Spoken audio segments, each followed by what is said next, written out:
Hey everyone, this is Travis with Kobe here at the LCS studios. We are having a bit of a different discussion today, still brought to you by Alienware, but not about esports. So I have had yesterday the first chance to play Teamfight Tactics, this new thing this top secret thing that is coming out. But I hear you've been playing it for a little bit too. So first off, we should say you play a decent amount of auto chess, yes? Yes. Okay. I've heard Big you. fan. Yes, we've discussed it. So I you're got Rook 8 is my peak. okay. Rook 8 is his peak. So you've played this type of game before. Spam assassins. Spam assassins. And What Nerf man. what do you think? We're gonna talk about Teamfight Tactics. Come on. Okay. Get your question out, Travis. What do you think of the game as you've played it so far? Teamfight Tactics. I'm super excited for the possibilities that they can pull off with the different league champions. Because one of the things about auto chess is just, I played Dota for a long time. And so all of the, races and ultimates and everything made so much sense to me. It's cool that you could see them all fighting without me actually controlling them and just, placing them on the board. In Teamfight Tactics, there are some very interesting things, and I don't know how the game is going to come out later or whatever, but in our small time that we had, there were some interesting ones like transformations that the pieces can take, and there are things that are a little bit more complicated, like Gnar combos where he jumps and does multiple things. So I'm super excited for the different possibilities there. Yeah. How much time have you had a chance to play with it? So I did one full day, which was like a maybe 5-hour stretch of spamming games with a bunch of special, Mark was one of them. interesting. Okay, there were also a lot of influencers and basically experts in this genre and this type of field, and it was extremely. I mean, that was extremely limited. I had that day and then 2 games the next day.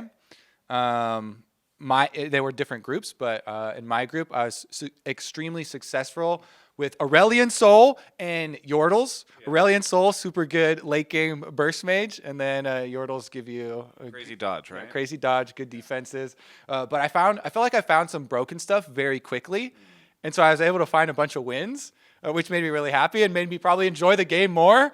Yeah. And I also found out how to combine like GA, so it's kind of the learning experience and discovering those, what you think is strong or what's going to be OP, and then like having those play out felt really good. Also, I don't know what things bounce like are going to come out, but in the state that we played, I felt really good about being able to find out what was really strong.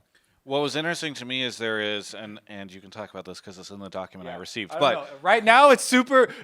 I don't know what we can say and can't say. I should have just showed you the pre-briefing email I have so that you know. But there is a part of the game where everybody kind of like gets to pick a piece. The carousel thing in the middle, free for all. I wasn't sure how I was going to feel about that, but it was really fun when it happened.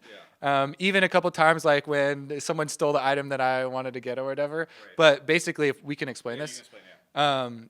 Every couple of rounds, there's an extra wave for the lower health people to try and catch up. And that is, there's a carousel of champions that have items on them that go around in a free-for-all. And the lowest health person picks first, like a reverse draft.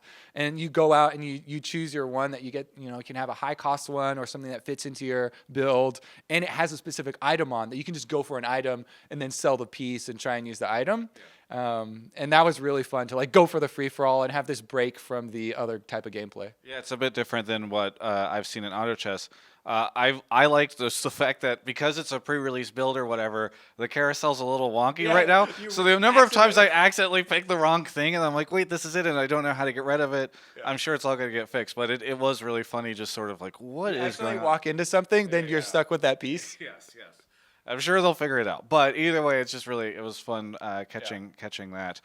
Do you feel like I don't know, how do you think it compares right now to auto chess in terms of like a gameplay scenario? I mean, there are definitely still some things that we gave feedback on that we are hoping for changes. I really like that they are trying to put it out as quickly as possible, but are committed to those changes and continual support basically for this game as it rolls out.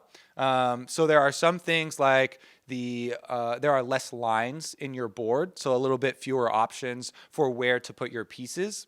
And it's changed to a hexagon grid rather than just squares. So the angles that pieces will go for and the combat is a little bit different, and that takes like some time to get used to. But overall, I just enjoyed, seeing league characters actually going at it and performing in the team fights, either how you expected or not how you expected. When you're like Kennen is standing there at full range and ults off, and you get really frustrated by it, like not going in and having these big Kennen ultimates that you used to. That was kind of a like, what do you, stupid piece? What are you doing? Whereas the Gnar goes in, knocks them back into your Aurelion Soul ultimate, and you have this crazy moment where you're like, oh my god, that was insane alley-oop.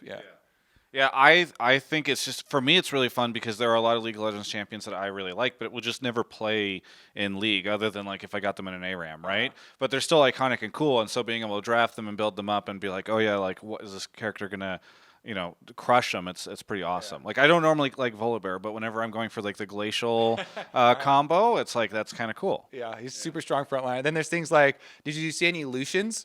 Yes, Lucian seems really OP right now. It was just super annoying because, and not all of the abilities are the same effect, right? You just have a big nuke or something like that. Lucian ability, at least in the state that we played, charges up and he just dashes around. So you continually have this ranged person just dashing around. So if you have a bunch of melee, it's super annoying, but sometimes he dashes into stuff. And that's part of the, the flexibility and the options, I think, that I was excited for with what they can do with this. For me, and I've got a separate video I'm going to release just talking about kind of my first impressions, but for me it's just so exciting because I've followed Riot since like the early beta. The S on the games is actually there. And I know that it's like there's some conversation about if it's a mode or a game or whatever, but it's like, okay, I'm finally playing something that isn't me controlling a single character around on some map against other people's characters. It's like this is a very different type of game from what we've been able to play so far across all these modes. So I think that's really exciting. Anything that you would say to any people that are interested in teamfight tactics that perhaps we didn't get a chance to talk about here? Yeah, because I don't think there's not that many auto chess players, so they won't be familiar with the genre. I do think it takes a little bit to get into. The learning process is definitely there, like a learning curve. But I think that's one of the things they're aiming to make good with this mode, is have it easy to just jump in. And it really just is, at the biggest overall related, you get to put your pieces down and then see how the AI team fights. So just like testing out different combinations. I think just jump into it without being scared about, I don't know which piece is better, which, eventually you get a handle on that. I think jumping in blind with a bunch of friends is probably going to be the most fun way to do it. Yeah, no, exactly. I really enjoy playing auto chess with friends whenever you're queuing up and you're like, oh no, now I'm going against Nick Allen or Double Lift or something. It's like, oh, these guys are. You stomp on them. It's really fun to play with like a bunch of people. The League voice works for this also because it's still the League client, so you can have that built in. Yeah, I did hear that. Yeah, whenever I was playing it, they stuck me and another person in the media room closed off from everybody else. But some people had not turned off their thing, so I'm playing against people in the other room who are mystery people. I'm like, what is this voice? Either way, it is cool to see a lot of stuff. And I think the other thing, you mentioned just the fact that they're trying to make it a little bit more approachable. It's kind of neat to see the things that they can accomplish whenever it's not like a custom game. They have the dedicated bonuses on the left side of the screen, so you can kind of track all that stuff. Very good. Well, oh yeah, one thing I also really liked, like your little piece that you get to control all the things that you choose with. You get to actually be on the same board as your opponent, so you can go around and taunt them while your pieces are fighting, and you don't have to control your pieces at all. So you can spend the entire time spam taunting, and you do have not only like the pop-up taunt things or icons or whatever that they have in League, but you can also do the dance spamming and stuff. And that was I think that was one of my favorite changes, is BMing. Yes. Of course, it wouldn't be a League of Legends style game without BMing. Either way, thank you so much, Kobe, for the interview. Looking forward to playing this against you, and I'm sure you'll beat me. Either way, looking forward to Teamfight Tactics. For everyone else who wants to cover or to watch any of my coverage of all things esports or Teamfight Tactics, I'm expanding the channel. Feel free to subscribe and watch more right here. Hey, thanks so much for watching that interview. Please do me a favor. Please, I'm probably out of focus. Please do me this favor. go follow me on Instagram, Travis Gafford _ Twitch, Travis Gafford, Twitter, Travis Gafford. And then afterwards, check out Alienware stuff at alienware.com/Travis. There's a link in the description. Travis 10 off, 10 off. That's great. Actually, all those links are in the description. Just click all the links and then do all the things. That would be great.